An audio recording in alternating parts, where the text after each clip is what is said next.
presentación. A ver, voy a compartir pantalla. Espera.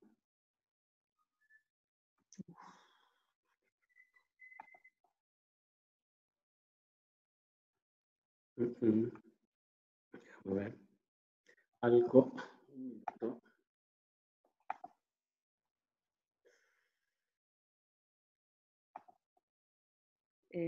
¿Se ve? No, yo no le veo su pantalla, Doc, todavía. Espera. Déjame agrandar acá. Entonces, Adriana, sí, ¿tú dejaste de compartir? Sí. ¿No? No me compartí. ¿Ahí se ve? Ahí sí. Ok. Bueno.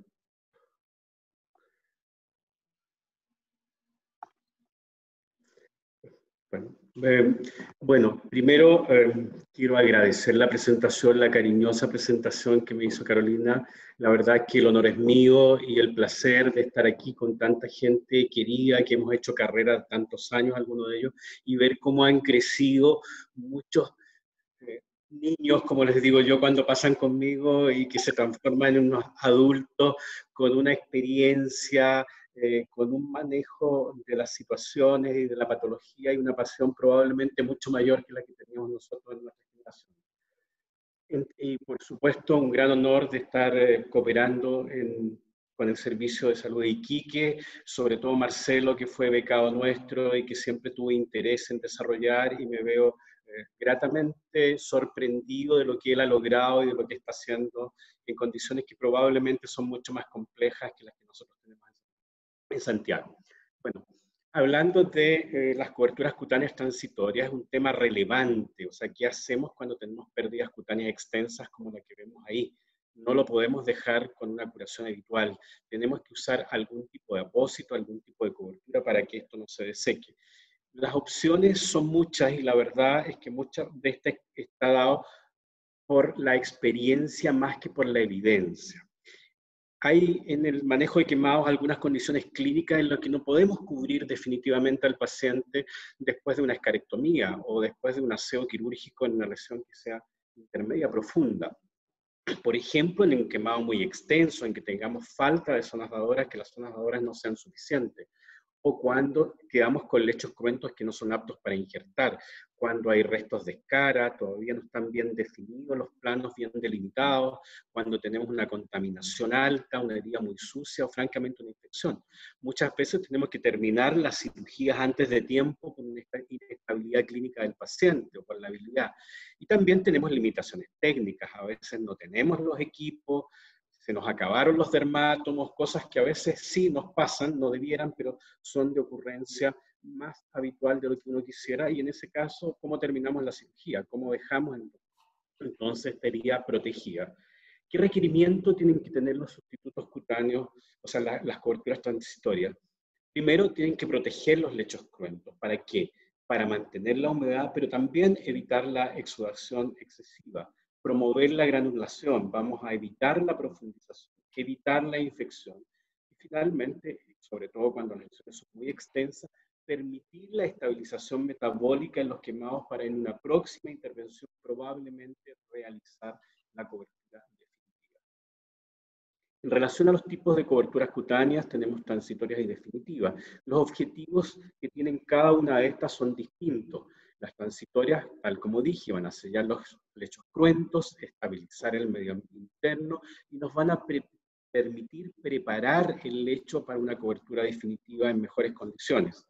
Y las definitivas derechamente van a cicatrizar y cubrir lo que ya está cruento.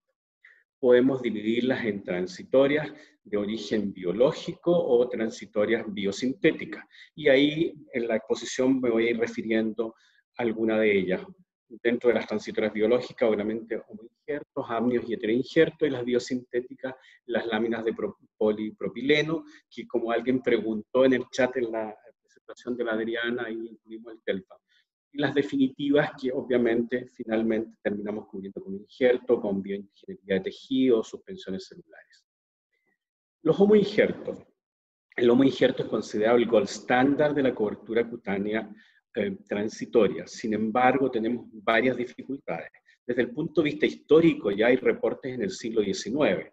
Y dentro de los heteroinjertos podemos usar donantes vivos y donantes cadavéricos. Alguna vez me tocó ver, y recuerdo que fui al Hospital Ezequiel González Cortés a operar a un paciente en conjunto y que estaba también el doctor Villegas, en que se hizo un gran quemado pediátrico y que se hizo con donante vivo, aparentemente una técnica mucho más habitual en los quemados pediátricos. Probablemente con todas las regulaciones y la judicialización de la medicina, esta es una práctica que ha ido desapareciendo. El gran problema que tienen son el procesamiento y la preservación. También tenemos que considerar factores de tipo inmunológico. Entonces, los inconvenientes, básicamente, primero tenemos los requisitos del donante, que de los potenciales donantes nos vamos quedando cada vez con menos. Tiene una serie de requisitos de no tener ciertas enfermedades previas, estar sano, limitación de edad, la extracción tiene que ser con no más de 24 horas post-mortem y cumplir una serie de requisitos de tipo de laboratorio y de inmunología.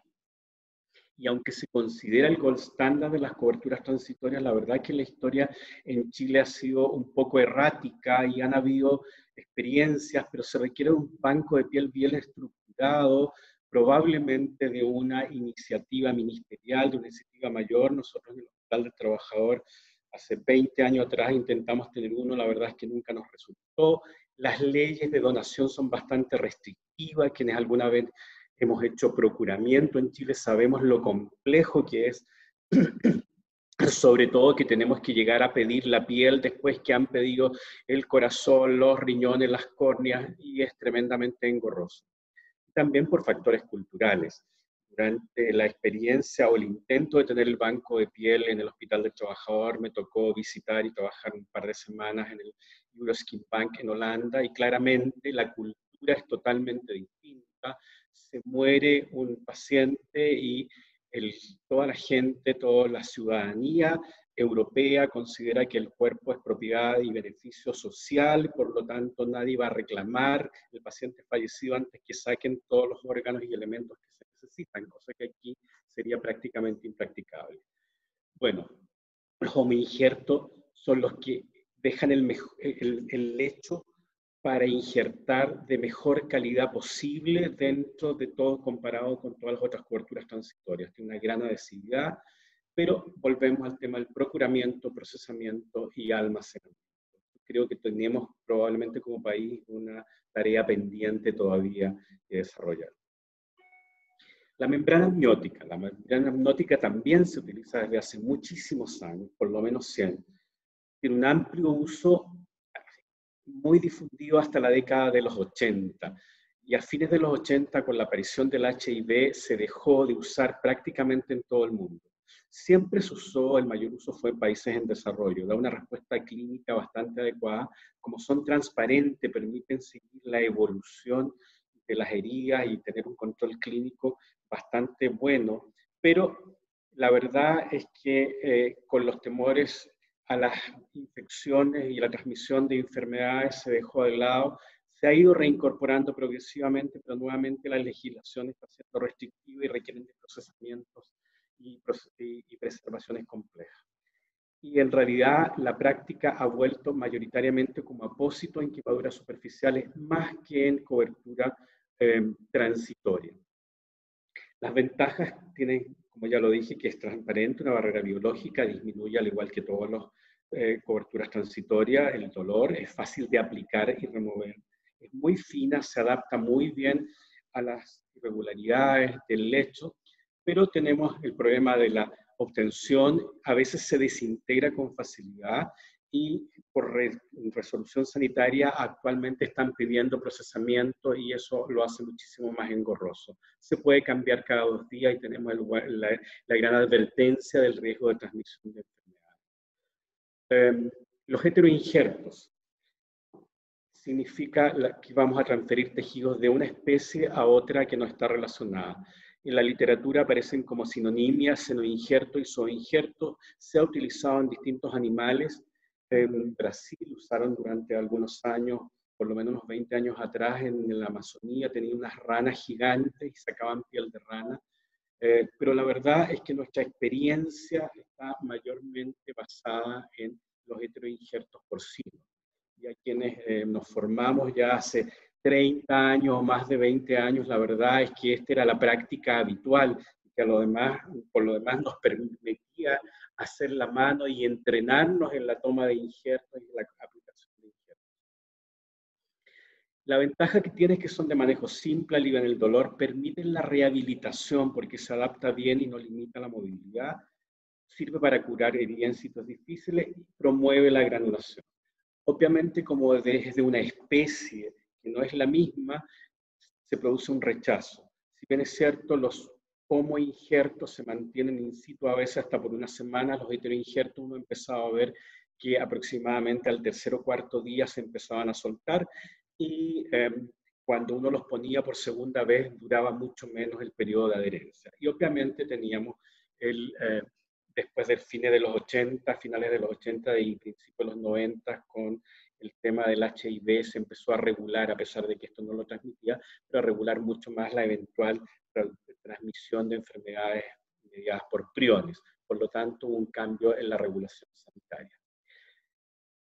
Sirven como cobertura temporal, esperando una curación espontánea también, es decir, lo podemos usar como un apósito en quemaduras más superficiales, o también se ha utilizado como curación en los sitios donantes de injerto. Y obviamente como cobertura temporal, esperando y preparando los lechos para la quemadura definitiva. Y también se han utilizado en la técnica del sándwich. Se pueden utilizar también sobre lesiones infectadas, probablemente como nos era más fácil obtenerlo, claramente uno lo iba a preferir en heridas infectadas antes que en gastar un injerto que era mucho más caro y mucho más valioso. Va a acelerar la cicatrización, acorta la curación en quemaduras superficiales, y su mecanismo de acción es que con el exudado y su adhesión se produce una red de fibrina, una especie de goma que va a sellar esta cobertura con el lecho cruento y provee una protección física, controla el exudado, disminuyéndolo, mantiene una temperatura corporal adecuada, mantiene la humedad y disminuye el crecimiento bacteriano, y esto tiene una evidencia científica bastante alta.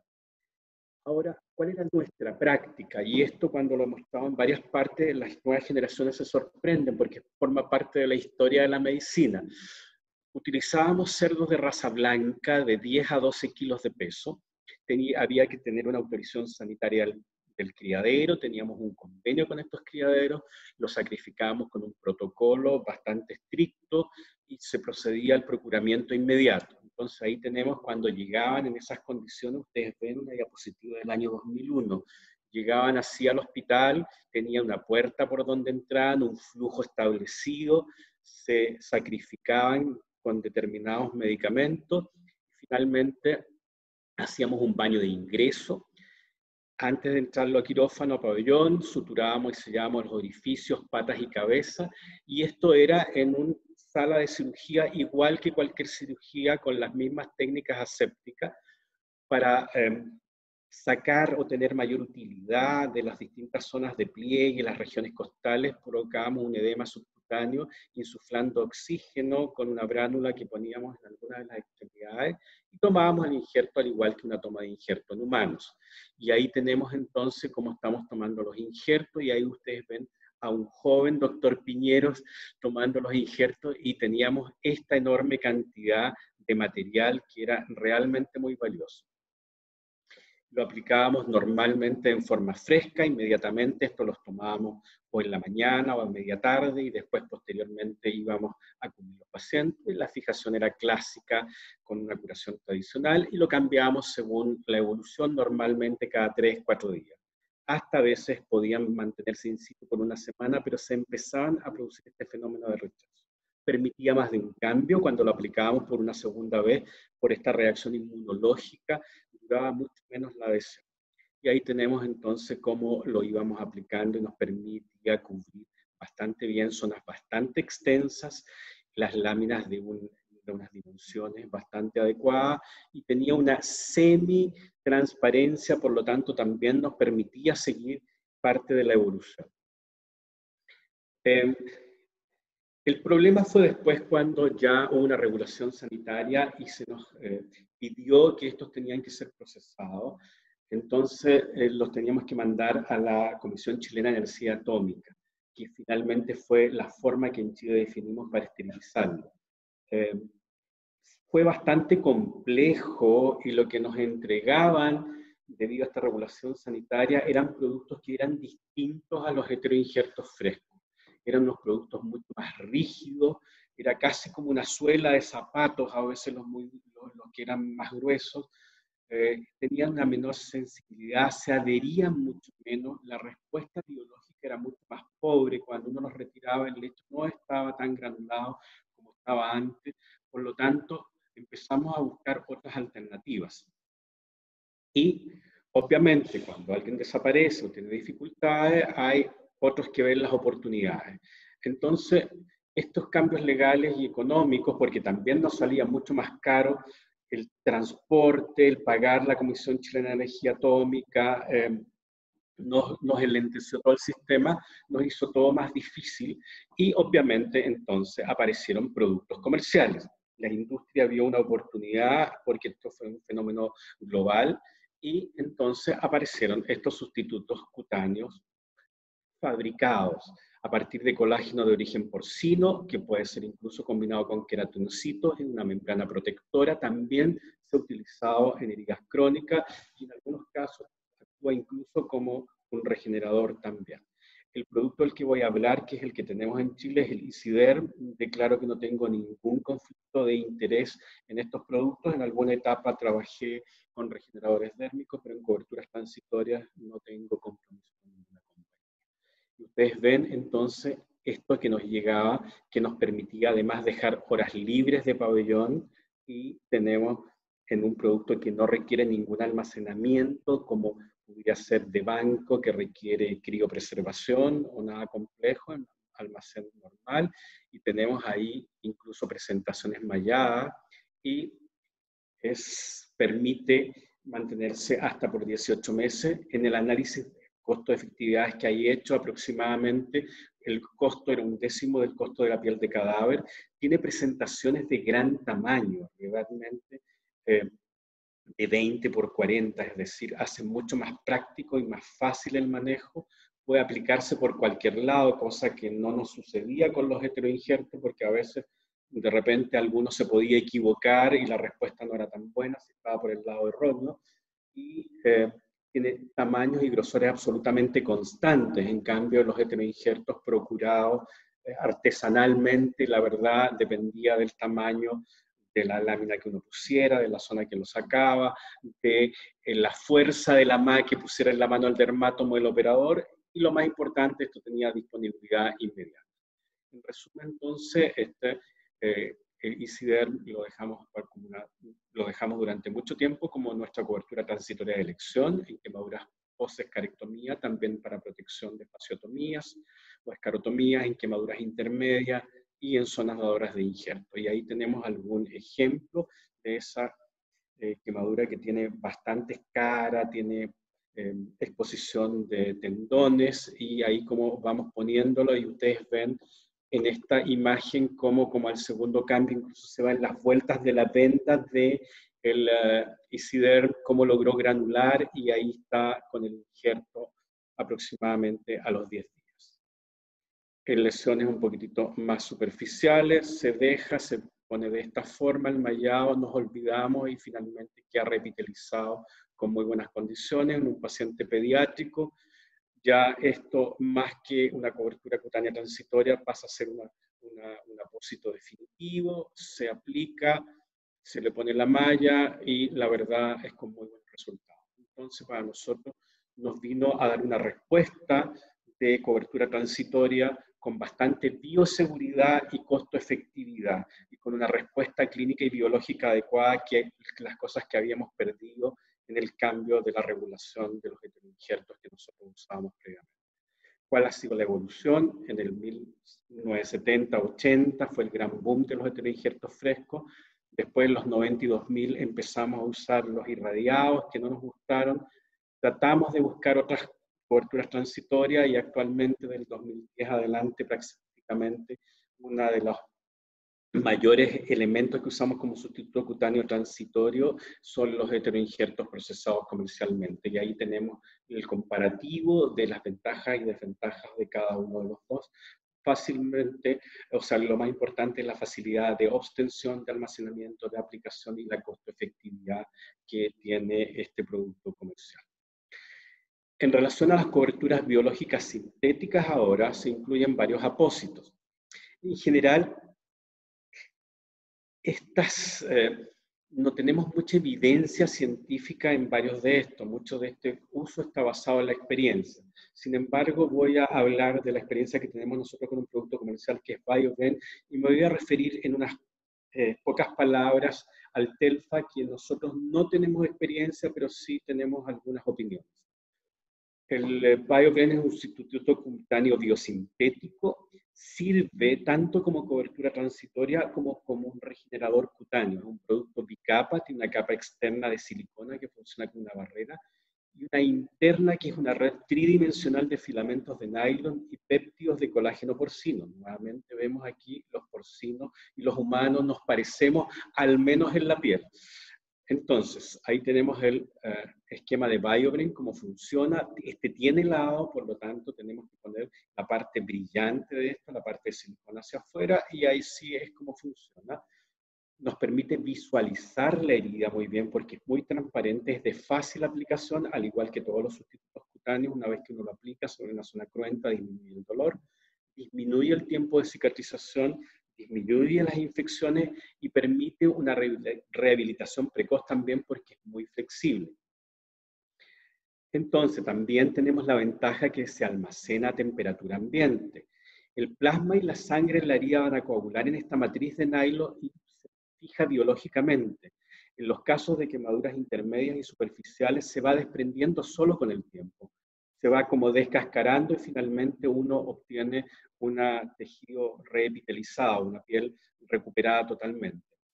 El almacenamiento, como ya dije, a temperatura ambiente tiene dimensiones bastante variables, tiene también en mallas y unas láminas enormes, por lo tanto se recorta y se va aplicando.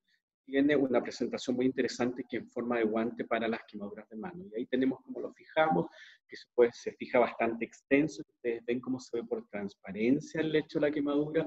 Nosotros habitualmente lo aplicamos con corchetes, aunque puede igual utilizarse con suturas o con otro tipo de apósitos. Aquí tenemos el modelo de aplicación en guante, que es muy práctico para las lesiones de la mano, con ejemplo, y ahí tenemos un caso que tenemos del guante más el antebrazo, finalmente cómo se va como descascarando y quedamos en esa forma.